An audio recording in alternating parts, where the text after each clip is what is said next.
আসসালামু আলাইকুম। আমি রায়ন আহমদ, সভাপতি প্রতিষ্ঠাতা বিশ্ব মানবাধিকার রক্ষা সংঘ।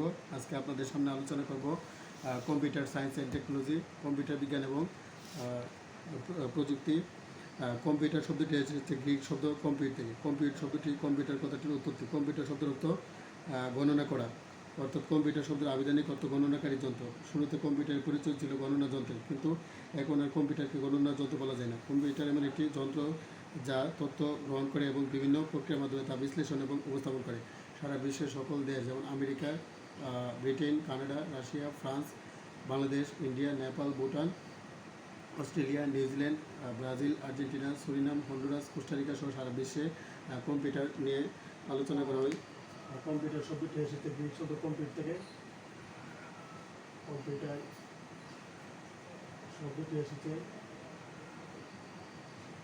গ্রিক শব্দ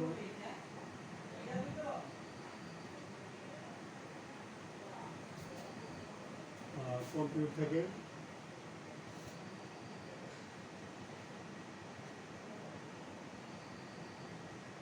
কম্পিউটার শব্দ অর্থ গণনাকারী যন্ত্র।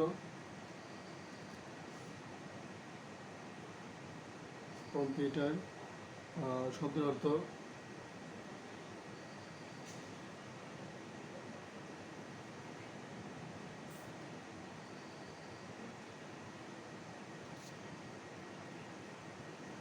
গণনাকারী যন্ত্র।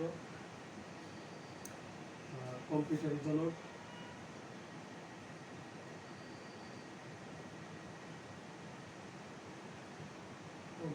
জনক কেমব্রিজ বিশ্ববিদ্যালয়ের অধ্যাপক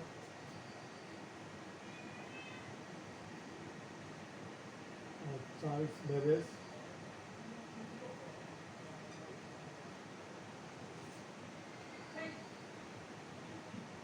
তোমরা যারা ব্রিটেনের অক্সফোর্ড বিশ্ববিদ্যালয়, কেমব্রিজ বিশ্ববিদ্যালয় এবং আমেরিকার হার্ভার্ড বিশ্ববিদ্যালয়, university of California, university of Pennsylvania, Indiana state university, Indiana university, Purdue university, Chicago university, Illinois state university, Georgia university, university of Georgia, Missouri state ইউনিভার্সিটিতে পড়াশোনা করতে যাচ্ছে, গ্রিসের এথেন্স ইউনিভার্সিটি।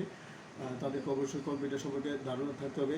কম্পিউটারের ধারণা ছাড়া বর্তমান যুগে তোমার সকল জ্ঞান অপর্যাপ্ত মনে হবে, তোমার সকল স্কিল অপর্যাপ্ত মনে হবে।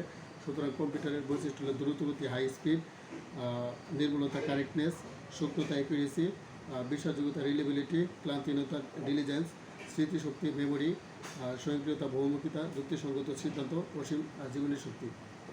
হজরত মোহাম্মদ ইসলাম, হজরত আদম আলাহ ইসলাম, হজরত ঈসা আলাহ ইসলাম, হজরত মুসা আলাহ ইসলাম, হজরত ইব্রাহিম আলাহ ইসলাম, হজরত নূহ আলাহ ইসলামের পদঙ্ক অনুসরণ করে সারা বিশ্বের সকল জীব, প্রাণী ও মানুষের মুক্তির জন্য কাজ চালিয়ে যাব।